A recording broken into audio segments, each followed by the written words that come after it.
这次郭先生被这个美国的司法部、FBI 还有 SEC 的叫这个共产党蓝金皇后的这个武器化，这次是动了美国的什么呢？动了美国人的民主、自由、法治的生态环境。那么郭先生用什么呢？叫以身试法。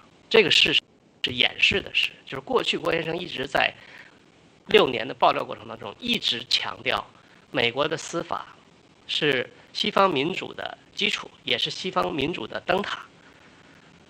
这个基础已经动摇了，这个基础已经千疮百孔。6年的时间里头，一直是僵的，叫315诬陷门，来向全世界、向美国的人民展示说，美国的法律已经失去了公正，美国的法律已经失去了这个公平，这个美国的法律已经完全成了共产党操纵的工具，也就是说共产党的司法超限战的工具。你看这个法院现在是被共产党操纵着，南区法院就是法官已经被共产党操纵了，检察官也被共产党操纵了。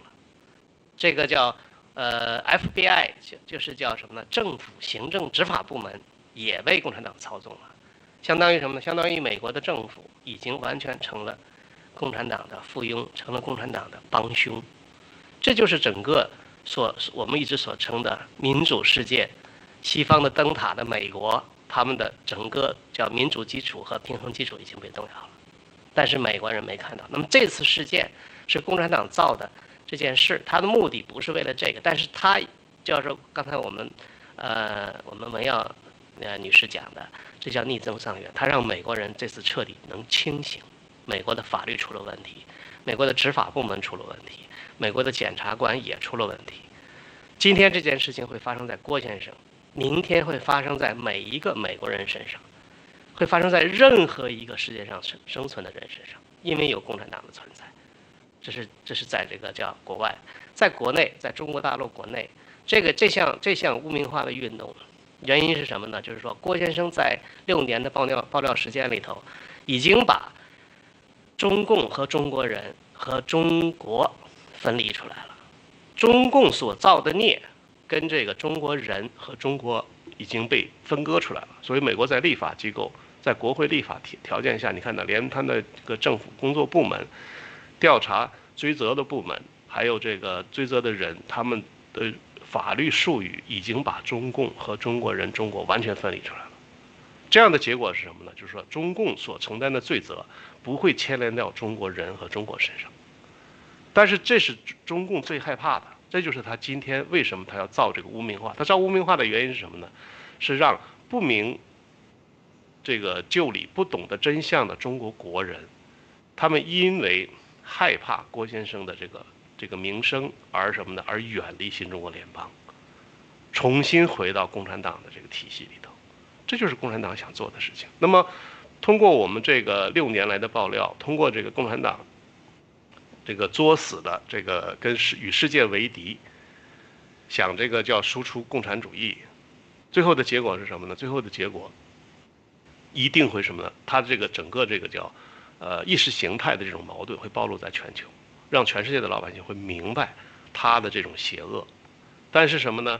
但是中国老百姓在这个问题上没有什么呢？没有完全明白郭先生所说的话，就是叫什么呢？叫事以天成，事以天成，民心向国。现在中国老百姓在共产党的这种残酷统治下，失去了财产，失去了身体，就是生命的安全，失去了未来的保障，他们已经失去了任何对未来的期望。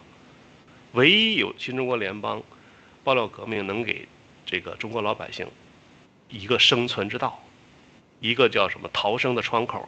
但是呢，共产党想把这个窗口给堵上，就要制造这个污名化。污名化干嘛呢？是把郭先生、把新中国联邦和爆料革命的战友们跟中国的老百姓先剥离出来，就像过去对待地主、对待右派一样，把他们从叫小众体、从大众体里头剥离出来。剥离出来以后呢，会给我们安上一个罪名。安上一个罪名以后呢，就是再下一步呢，就是叫迫害和镇压，就像对待法轮功一样，把法轮功安上了这个邪教的罪名，然后就可以活摘他的器官。同样，他也把这个方法会用在新中国联邦人、新中国联邦的战友身上。这就是什么呢？他要做污名化的最邪恶的原因。为什么呢？因为他要输出革命，他要对海外动用武力，这个发动战争。按照共产党的说法叫“攘外必先安内”，所以他在内部要用这个动作来做什么呢？做一场运动，这就是他污名化的原因，而不仅仅是为了陷害郭先生。因为从这个美国法律上来讲的话，给郭先生就算定罪名也需要很多年的时间。就算是你这个无罪的审判的结果出来，也需要很多年，它是一个漫长的法律过程。这个结果不是共产党想要的，共产党想要的是这个过程，就是说这个司法的过程。他利用这个司法过程，开始的时候就可以给郭先生叫安上这个罪名，叫逮捕，说因为诈骗而逮捕。这个所有所谓诈骗的理由，全是叫满口胡言，你知道吧？郭先生在这个报道革命之前购买的这个房产、购买的车辆、购买的这个船，他说成是2020年以后，郭先生挪用了这个集资去买的。这是什么呢？这就完全是一派胡言，时间点上的逻辑的，就是逻辑点上的一个最大的错误。但是呢，他就敢这么用，这是其一。其二呢，我们过去谈到的什么呢？就是我们战友也经常说，我们对 G 系列的投资，对报道革命、新中国联邦的这些所有的投资，很多人一直讲投资两个字。我们跟郭先生7年来，我们从来没有讲过这是投资，这叫投票。因为我们对郭先生的信任，我们不求任何回报，只要是能够用在新中国联邦身上，只能用在新中国联邦每个人的活动上面。目的是什么呢？目的是灭共。因为不灭共，这个世界上没有任何地方能让你留存，只是时间早晚的问题。早晚有一天会所有的灾难发生在你每个人身上，这是一个必然的结果。但是呢，就说中国老百姓长期他看不到这个结果，他们看到的是共产党的单面的宣传、洗脑、重复性的洗脑，然后呢，利用这个叫制造仇恨、拉仇恨，让什么呢？让中国的老百姓仇恨西方，仇恨西方的制度，然后呢，分离出来，把中国老百姓给分离出来，然后用这种仇恨呢，去忘记共产党对他们的这种邪恶，忘记共产党的作恶。这就是过去共产党长期70年统治下来的一个标准模式和标准结果。尽管他的这个统治阶层不停地在更换，但是呢，中国老百姓的结果一直没有变。他们之间的内斗没有影响他们对中国老百姓的统治，没有减少他们对中国老百姓的洗脑。所以说，这就是我们跟现在墙内的战友和老百姓像是生活在两个世界。因为什么呢？我们得到的信息是不同的。我们在外边可以比较，一个高和低，你要去比较。比如我跟老王在一起，对吧？老王比我高，这很正常的，这大家可以看到这个结果。那么要是说谁胖呢？我可能比老王胖，这叫比较。那如果老王身边什么人都没有，你告诉我，老王是高还是矮，是胖还是瘦，是没有结论的。但是共产党呢，就告诉你，老王是矮的，然后中国的老百姓就永远记住老王是矮的，他不知道什么叫高。一样，对于这个西方世界的民主世界、民主、自由、法治，中国人就从来没有尝试过。中国人一直是叫畜奴，他承受不到这个叫民主、自由、法治，他体会不到，所以他没有这个民主、自由的感觉，他只有什么呢？叫生存、活着。所以说中国人你看到的什么？他们都是每天都是喜欢看到什么？喜欢看到的是钱，每天都是为物质在奔忙，这就是实际状态。所以说我简单的回答你这个问题。那么现在就是说我请导播放一下那个 PPT 的第1页。今天我要跟大家讲这个四个方面的那个内容。第一个方面想给大家讲一下315的事件的背景。第二呢，就想讲一下这个叫中共的污名化运动，最后导致什么呢？伪类高潮，你知道吗？这个然后呢，想谈一下我们郭先生叫微笑从容应对这些事件。第4个呢，就是说叫郭先生他与万佛万神同在，他一定会安全的回来，我们没有任何问题。好的，请导播到第一页。第一页想给大家分享一下，因为时间有限，想给大家分享一下，就是说我们那个315那一天到底发生了什么？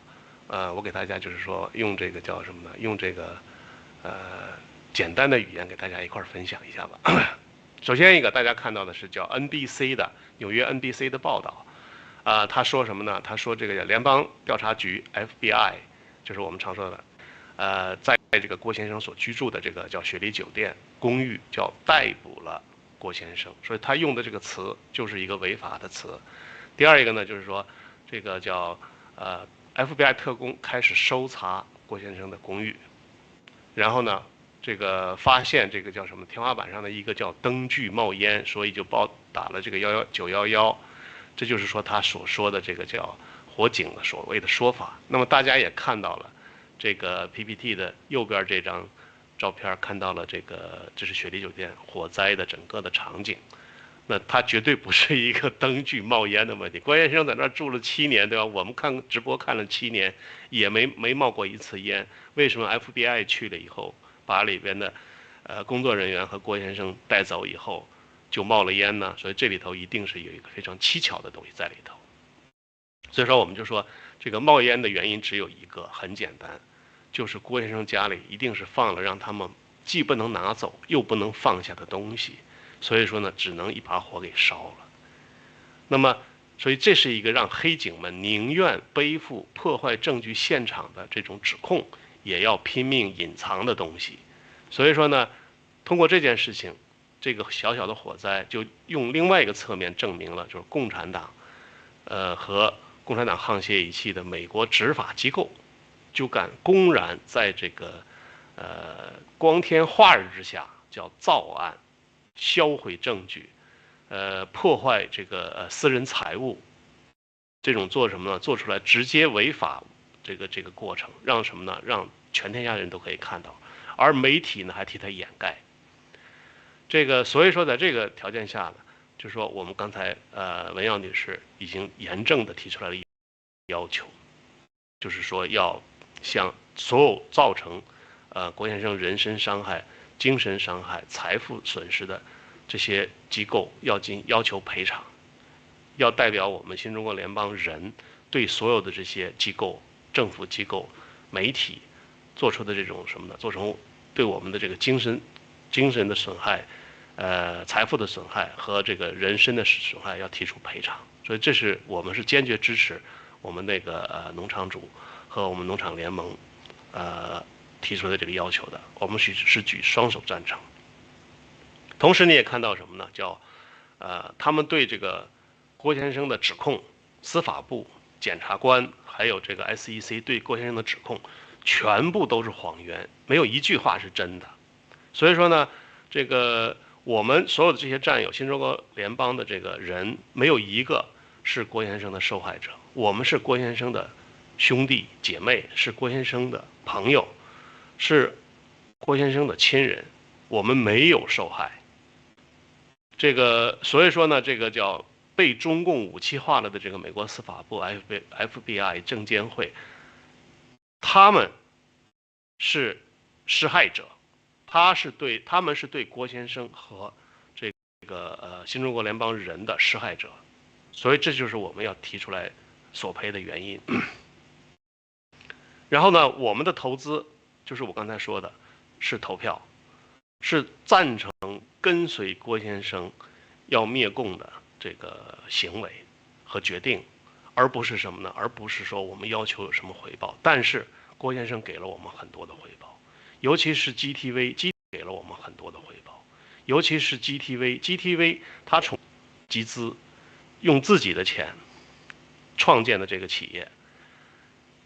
当我们投资的时候，它这个企业市值已经到了600亿美元的市值。但是呢，由于司法部的对这个叫伪造信息的采信，而忽视了我们绝大多数真正投资人的这个意见，最后的什么呢？强制关停了这个 GTV， 造成了什么呢？造成了 GTV 的实际财产损失超过了600亿，而所有战友的投资1分钱没有动，完全还在 SEC 的控制之下，没有给战友退款。所以说呢，整个这个事件，将来的事件会大了去了，有一个很大的司法战争在后边等着呢。想给大家报告的一个消息就是什么呢？就是说我们长岛秘书长他在这个直播当中，跟我们解释了一下，就是说314，也就是315这一天，对于我们来讲315，对于美国的时间是314这一天，说是共产党最害怕的一天。为什么说共产党最害怕呢？说那一天呢，这个美国的叫国会这个众议院已经决定什么呢？调查共产党在美国对司法部武器化的这个事件已经开始调查，所以说共产党非常紧张。那么所有被共产党操纵的武器化的这些美国行政官员他们也很紧张，也很害怕。同时呢，全世界的这个前几位的几大基金都争着抢着要和我们的美联储合作，要投资我们的 A10，还要签合同要进来。那么这些巨大的事情都在密集的发生，所以说呢，共产党呢在利用它什么呢？它已经具备的这个条件，开始什么呢？开始对我们新中国联邦创始人郭先生，对新中国联邦的战友，对新中国联邦的这个命令什么呢？进行破坏和打击。这是第一件事情。而且在这个事件呢做的过程当中呢，郭先生其实早有预感，早有预料。而且呢，长时间呢，郭先生一直在等着这么一天，所以郭先生不是说没有准备的。好了，为此呢，我们请那个导播放一个小短片儿，这是郭先生在去年的时候的一个视频，请大家先欣赏一下，不到1分钟，然后我们再回来，谢谢。现在我每天出去我都穿上多一件毛衣，我随时等着他们搞掉的司法部把我抓走，把我带走。我昨天给长岛哥看，我说你看我穿的毛裤，穿的很厚的那个，还是那个美联储送给我的啊，这个一个战友啊送给我的毛裤，我随时等着把我抓走，把我带走，是吧？好的。谢谢大家的耐心。你看到了吗？这是11月23号，去年年底，郭先生就时刻准备着接受这个 SEC、FBI 的这一次陷害。所以郭先生有充足的这个思想。请导播到第3页。第3页呢，想给大家介绍一下，就是什么呢？这个，请大家看一下左边，下边的这张照片，上面介绍了这个叫什么呢？这位就是叫美国的。法官，也是南区法院的这个检察官，他呢就叫什么呢？叫Diamond， 他叫 Diamond。这位检察官，他一手在什么呢？在给郭先生叫安各种各样的罪名，制造罪名在什么？迫害郭先生，迫害新中国联邦。同时，你看他什么呢？他也在为币安共产党操纵的。这个海外的这个数字货币的一个诈骗公司去帮他脱罪，看到吗？同一个检察官他在帮共产党脱罪，帮共产党的爪牙脱罪，然后呢对这个我们反共的，对我们灭共的这个战友和机构进干嘛呢？去栽赃陷害，这就是什么呢？这就是我们真实看到的这个内容。这位那个什么呢？这位这个检察官他在这个什么呢？在这个帮助币安处理很多在美国内部的一些事务当中，他们发挥了很大的这个叫什么呢？这个叫什么呢？应该叫黑洞作用吧？他们是完全成了什么共产党操纵的机器，这就是一个什么呢？实例。所以我在这儿因为时间有限，我就不讲太细了。另外一个你看到的什么呢？看到的这个。在西方国家，长期在西方国家所谓的民运，那么最大的代表就是这位所谓的魏京生先生。那么事实证明什么呢？事实证明这个过去，他拿了郭先生30万的赞助费，干着所谓的民运工作，最后的结果什么呢？他跳出来，要什么呢？叫污名化，配合共产党污名化一个，要灭共的人，这样的人他就叫什么呢？我们把它称之为叫民运垃圾。用事实证明了他是民运垃圾。像这样的民运垃圾现在出来很多。这次郭先生的被共产党这个叫以戏剧性的这种逮捕，然后呢造成现在很多在这个叫在社会上众多的所谓的这个叫这个大 V 们，都是什么呢？叫共产党的叫小冒大帮忙的结果，这些人最后都什么呢？叫妖魔鬼怪，叫什么呢？叫魑魅魍魉，全都跳出来了，全都让大家真实的看到了他们的这种表现。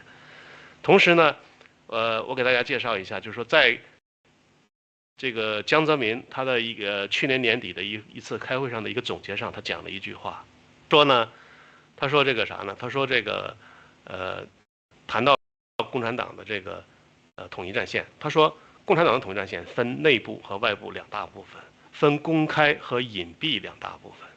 这个现在的这个叫什么呢？这个共产党的统战已经什么呢？远远超出了中国的国土范围，超出了中国人的范围，超出了朋友和敌人想象的范围。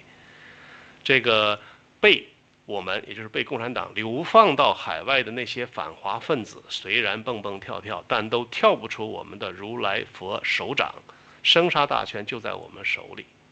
我们发展了美国的信息技术，坐在北京就可以了解大洋彼岸美国的信息。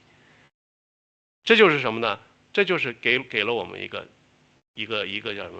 一个说明，就是说这些民运分子都是共产党操纵的工具。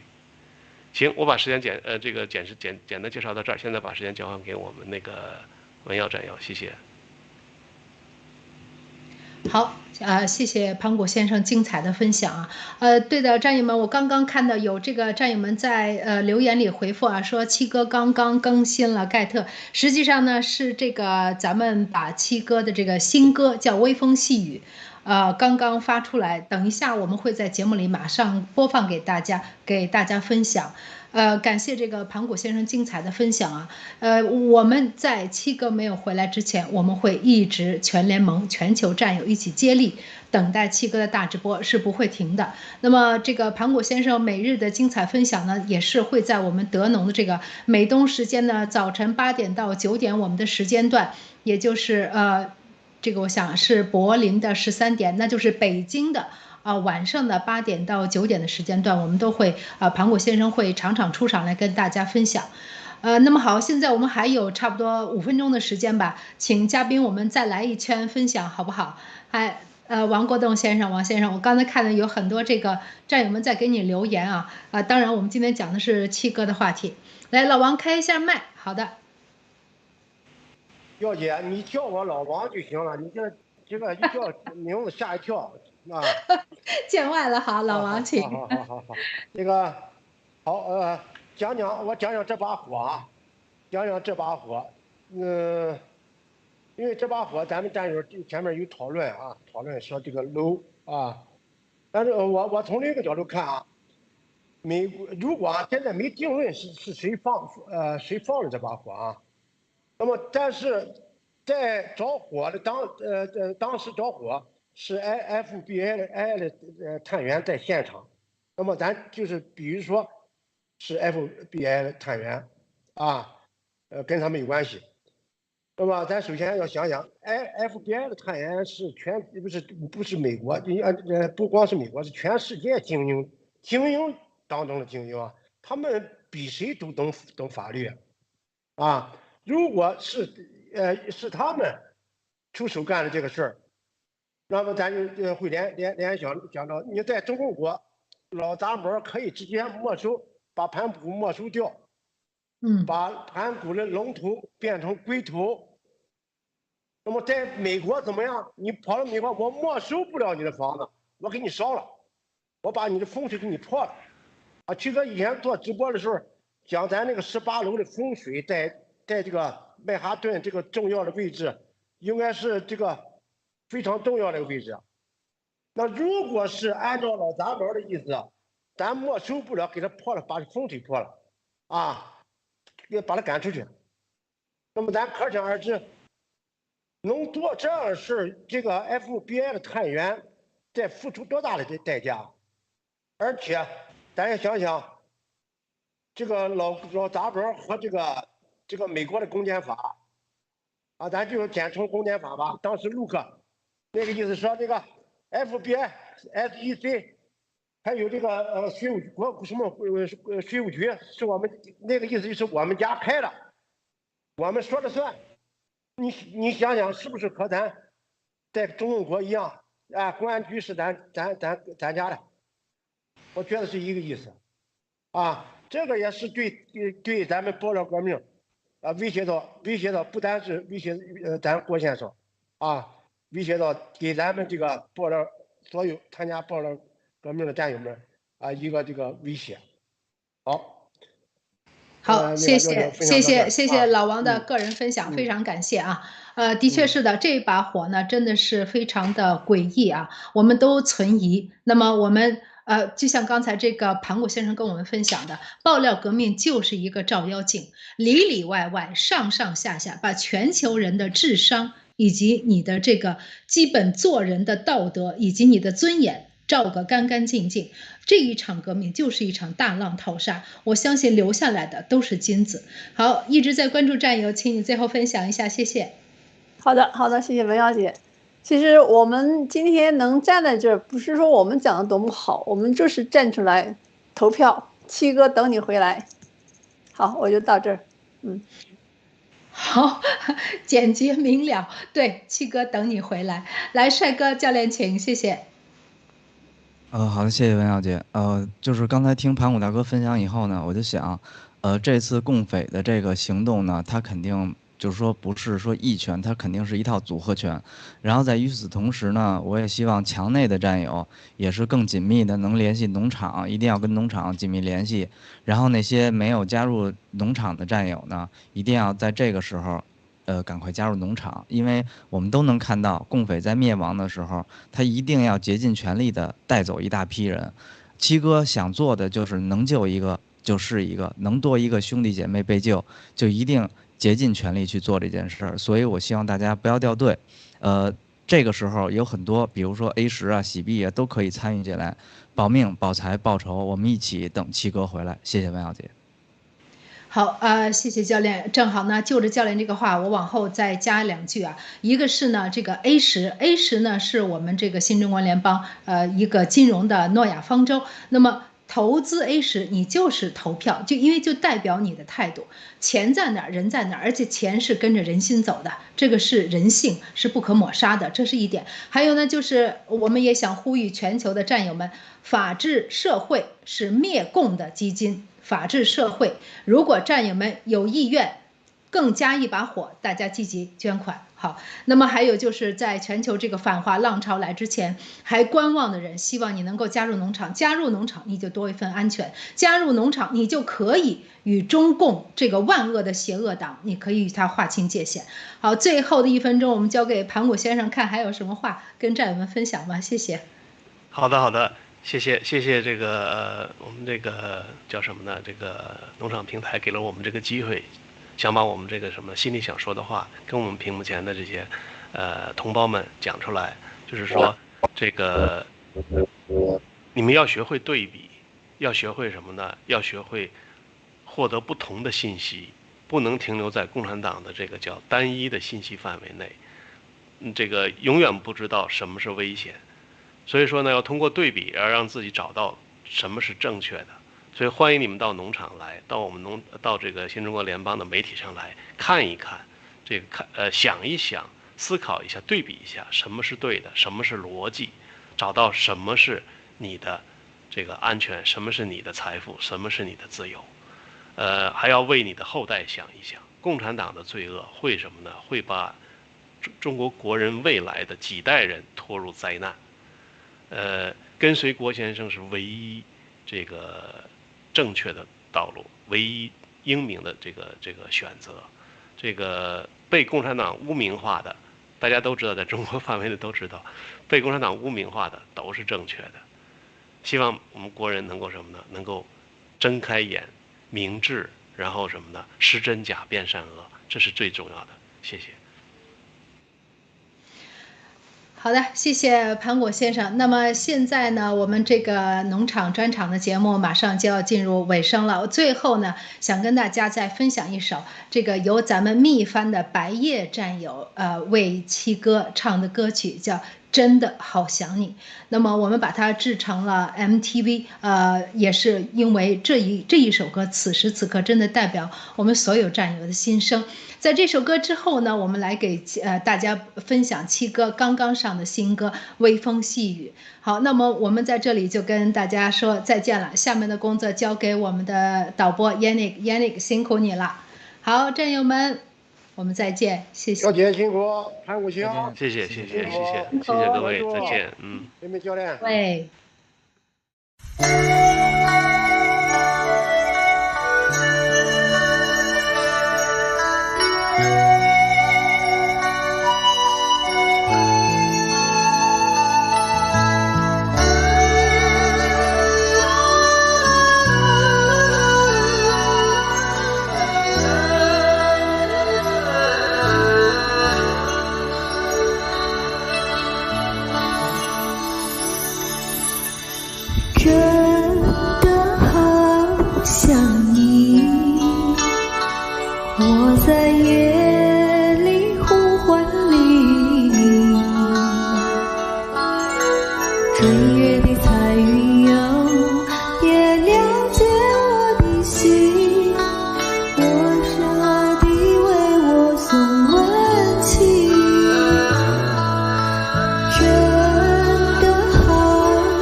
多少个这样盗国贼？各县有多少啊？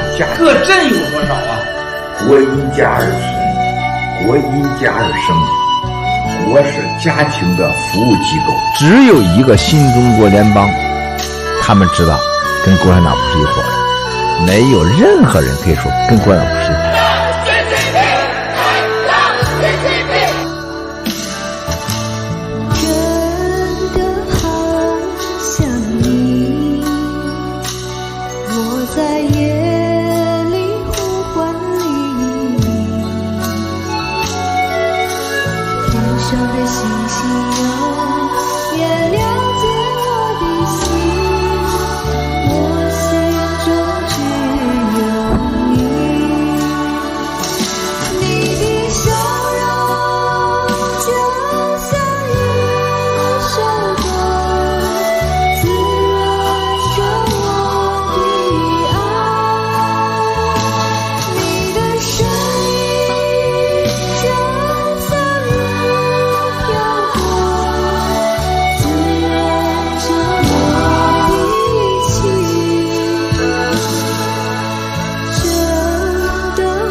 新中国联邦人永不为奴，跟我走。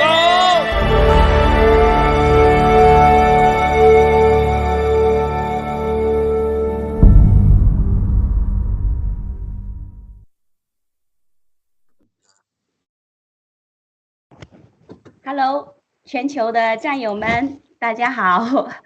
这个大直播接力棒又传到了我们意大利达芬奇农场的手中。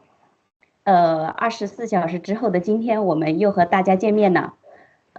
今天的话有文科，有老中医，有鬼舞，还有天亮大哥。OK， 好的。怎么讲呢？这几天我觉得大家的心情应该不知道有没有起伏啊？我是有一些起伏的。从一开始的就是听到消息的很淡定，然后到昨天的话就觉得郭先生会回来，信心满满的。然后又到了今天那个刚刚那个几个小时之前，菲菲他们开的那个 G Club 的那个新网站的那个发布会，那一刻就突然心很酸。就觉得那一刻应该是，如果郭先生在的话，他应该会，绝对会应该会在现场的，因为 G Fashion 是他的孩子，他自己一步步把他给他，把他弄到了现在这个样子。然后今天应该对他来说，他是很珍惜这个 G Fashion 的，很重视 G Fashion。如果今天没有他，所以那一刻菲菲出来的那个场景后，我也挺酸的。然后刚刚那个。场之前的那个真的好想你，心又酸了一下。OK， 但是我们还是轻松快乐的，我们在等待郭先生回来哈，我们没必要这样把神经绷得紧紧的，也没必要沮丧哈，因为我们知道结果，相遇的甜蜜会来得更加的猛烈。OK， 好的，我们大家轮流先发个言好不好？我们先从。老中医，你开始好不好？你昨天没有你，今天来嘚不嘚一下？昨天我一天心神不宁，为什么？因为我觉得我有一件事没有做，不落忍，心里头七上八下，无法集中精力。为什么？因为我们是战士，战争嘛，就是这个样子啊。允许咱们给人家抽的满地找牙，就不许人家告咱们一告啊，是吧？住2天就住2天呗，是吧？也不用这个我们萧逸妹妹啊，这个惦记七哥他这个流眼泪了啊，我们这个都理解啊，就是战争就是这么回事啊。我先说这么多啊，全球的战友们好。OK， 谢谢鬼舞。好，全球的战友们好，还有这个我们意大利达芬奇农场的战友好，就是七哥这次这个事情呢，牵动了真的很多战友的心。昨天晚上我跟一些战友线下有接触了一下，然后有聊，然后当然主要中心的话题都是这一个，然后呢就是，在这个前天的晚上。前天的晚上，这些战友的话，就全球的战友都有相约，就是文贵期，这个有个战友就跟我说，就是跟我说他当时的感受，他不是一个没有任何宗教信仰的这么一个战友，但是呢，在这次这个祈祷这个过程中的话呢，他就感觉到就很奇妙的一种感觉，就是说跟全球的战友，跟全球这么多人在一起。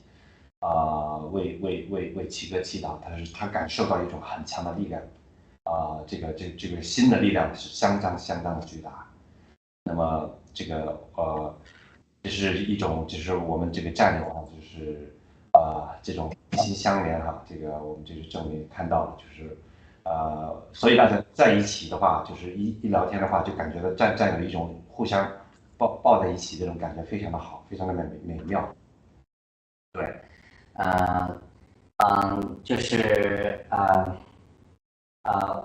在这次这么一个过程中呢，我们看到了就是我们这个新中国联邦就是才成立了才3年的时间啊。